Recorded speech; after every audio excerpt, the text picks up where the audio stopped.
where the architecture of the mind is not just understood but can be designed and manipulated. Adrian stood at the forefront of this brave new world. A brilliant neuroscientist and pioneering mind architect, he had developed a technology capable of editing, erasing, and implanting memories. This groundbreaking innovation promised to revolutionize the treatment of psychological trauma, offering a semblance of peace to those haunted by the past. Yet, beneath the surface of this scientific breakthrough, ethical quandaries and moral dilemmas swirled. Adrian's latest client, Clara, approached him with a request that was becoming all too common: to erase the memories of a traumatic event that had overshadowed her life. As Adrian prepared to perform the procedure, he couldn't shake off the feeling that in doing so, he might be erasing a part of Clara's identity, a piece of what made her human. Complicating matters was Marcus, a corporate mogul with visions of commodifying Adrian's technology, transforming it from a therapeutic tool into a product for the masses. Marcus envisioned a world where people could not only erase unwanted memories, but also purchase experiences and knowledge, implanting them directly into their minds. To him, the mind was the final frontier of consumerism, a realm ripe for exploitation. Despite the lucrative potential, Adrian resisted. He had witnessed firsthand the technology's profound impact on the human psyche, the delicate balance between healing and harm. However, his reticence only served to fuel Marcus's ambitions, setting the stage for a confrontation that would determine the future of memory architecture. As Adrian delved deeper into Clara's mind, navigating the labyrinth of her memories to isolate the ones she wished to forget, he encountered unexpected resistance. It was as if the memories themselves were fighting to survive, intertwining with others in ways that made them inseparable from her broader sense of self. Meanwhile, outside the laboratory's confines, public debate raged. Advocacy groups warned of the dangers of memory manipulation, arguing that it threatened the very essence of personal identity and experience. They pointed to the slippery slope leading from therapeutic use to recreational alteration, where the line between reality and fabrication would irrevocably blur. Caught between his ethical obligations as a scientist and the mounting pressure from Marcus's corporate interests, Adrian found himself at a crossroads. The decision he was about to make would not only affect Clara's life, but also set a precedent for the future of humanity's relationship with its own consciousness. As Adrian progressed with Clara's memory alteration procedure, he couldn't help but notice the nuances in her memories, the way they intertwined with her personality and perception of the world. It became increasingly clear that removing these memories might alleviate some of her pain, but at the cost of altering who she was fundamentally.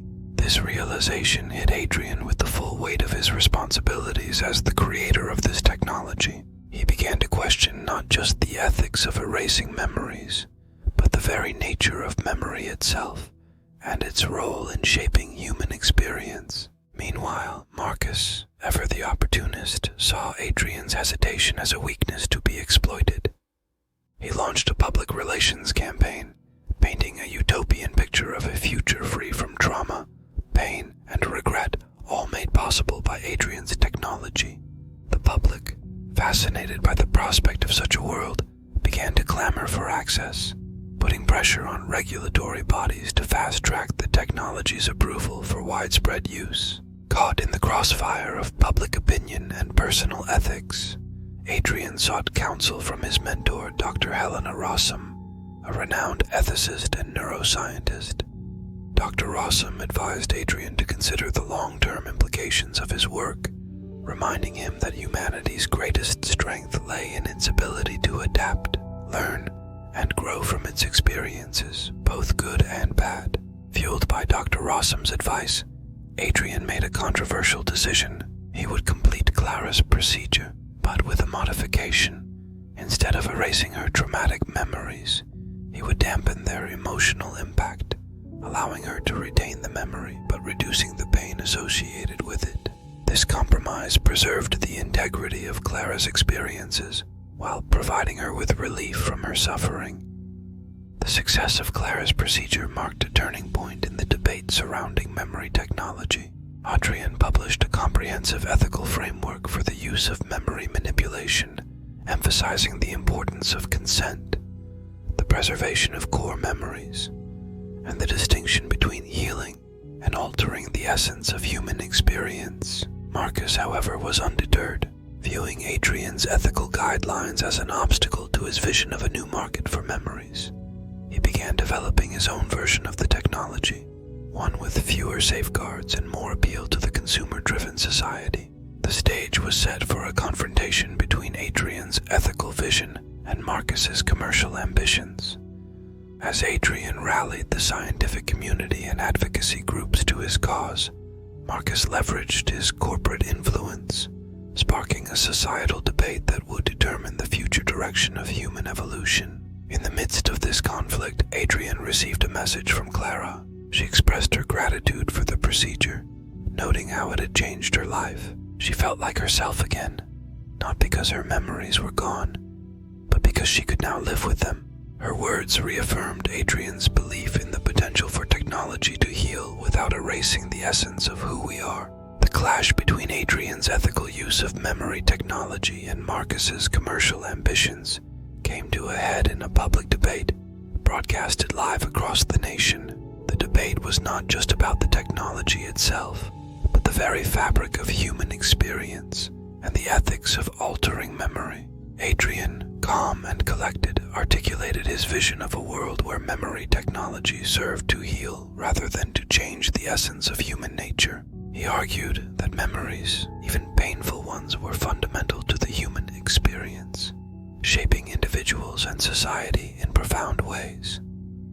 To alter our memories at will, Adrian posited, is to tamper with the very threads of our identity. Marcus, in contrast, presented a future free from the chains of past traumas, a society where individuals could curate their own experiences and knowledge, free from the constraints of traditional learning and the scars of past experiences.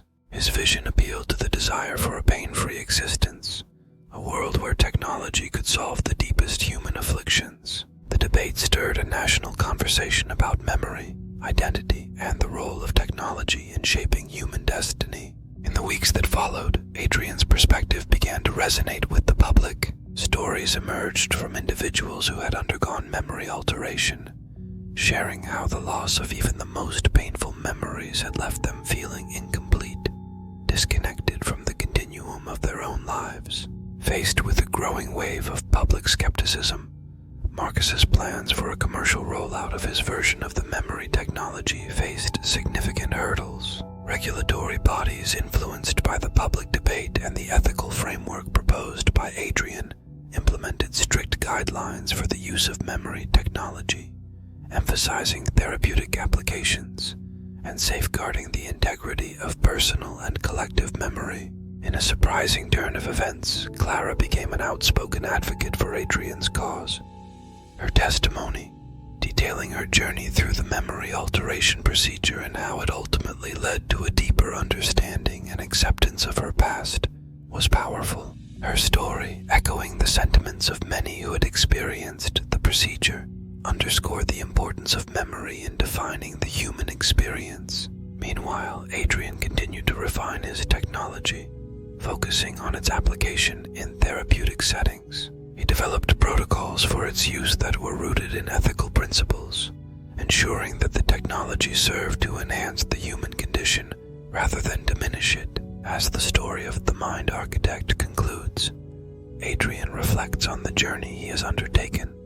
He realizes that his greatest contribution is not the technology itself, but the conversation it sparked about what it means to be human in an age of unprecedented technological capability. The future of memory technology remains uncertain, but one thing is clear. The exploration of the mind's architecture has brought humanity to a new frontier, not of the world outside, but of the world within.